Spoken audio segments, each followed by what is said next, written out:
Akala ko ba nag-last session na tayo? Ano nga sa Lucy, may papakiusap sana ako sa'yo. Ano?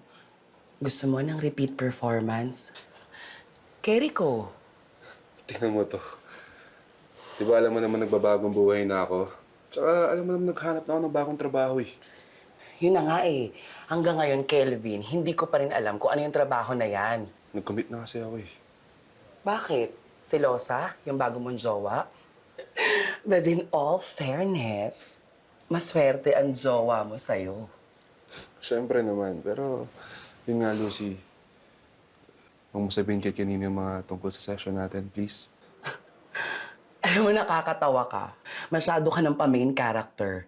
Wala naman akong pinagkikwento ang iba, lalo na pagdating sa mga personal na ganap sa buhay ko, no? Lalong-lalo na sa mga kaibigan mo. Alam mo, Kelvin, yung mga kaibigan ko, never akong huhusgahan nun. Tanggap ako ng mga yun. Di sila judger, no? Lucy, please lang ha. Ngayon lang ako makikiusap sa'yo. Oo na. Parang arte-arte mo naman. Hindi naman malalaman ng girlfriend mo yun. At saka, hindi ko naman siya kilala, no? Salamat, Lucy ah. Ganun na lang. Pwede bang kahit huling hug man lang? Huling yakap?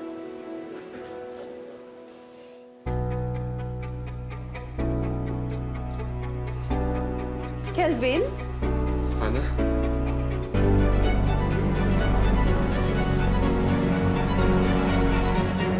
So, ibig sabihin, si Hana yung girlfriend mo, tapos Hana, si Kelvin yung baby boy mo?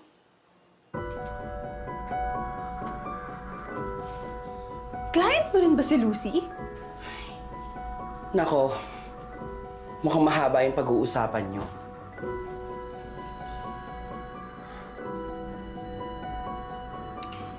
Hana, total, nangako naman tayo na no more secrets, di ba?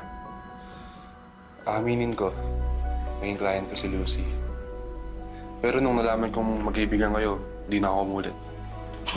In fairness, true yan. Nagpaalam naman sa akin si Kelvin. Sabi niya, last session na daw namin. Kasi magbabagong buhay daw siya. Bakit ka rin dito? Kasi nga, yan si Kelvin, pumunta dito, nakikiusap. Huwag ko daw sabihin sa mga kaibigan ko kung ano yung connection na meron sa aming dalawa. In fairness, bongga ka dyan, girl. Ayaw niya na malaman ng mga kaibigan niya or kaibigan ko kung ano yung meron sa aming dalawa. Gusto kanyang protektahan. Taray! Sana all! Ay. Sige, shut up na lang ako, hindi na ako magsasalita. Iwan ko na lang kayong dalawa. Papalalig muna ako. So, ano kayo ni Lucy?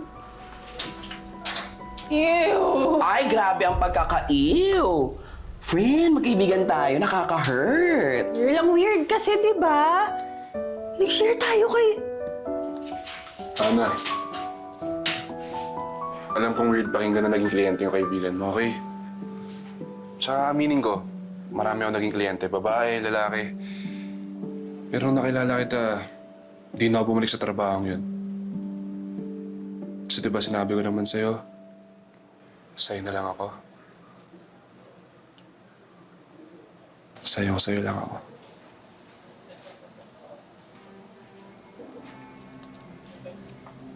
Ako rin naman kung kani-kanino sumama. Pero, tinanggap mo pa rin ako. Ang mahalaga, last na yon, tapos na lahat ng yon, ha? Basta, pass na yun na. Ang importante naman, yung ngayon, di ba? Yung present ko, tsaka yung future ko. At ikaw yan, Hana. Pangako. Sa'yo lang ako.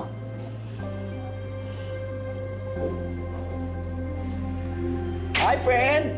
Ang ganda! Dito talaga, sa bahay ko. Friend, hiya-hiya din naman, oh. Get a room! Ganon! Ah, sige. Okay. Ayan, oh.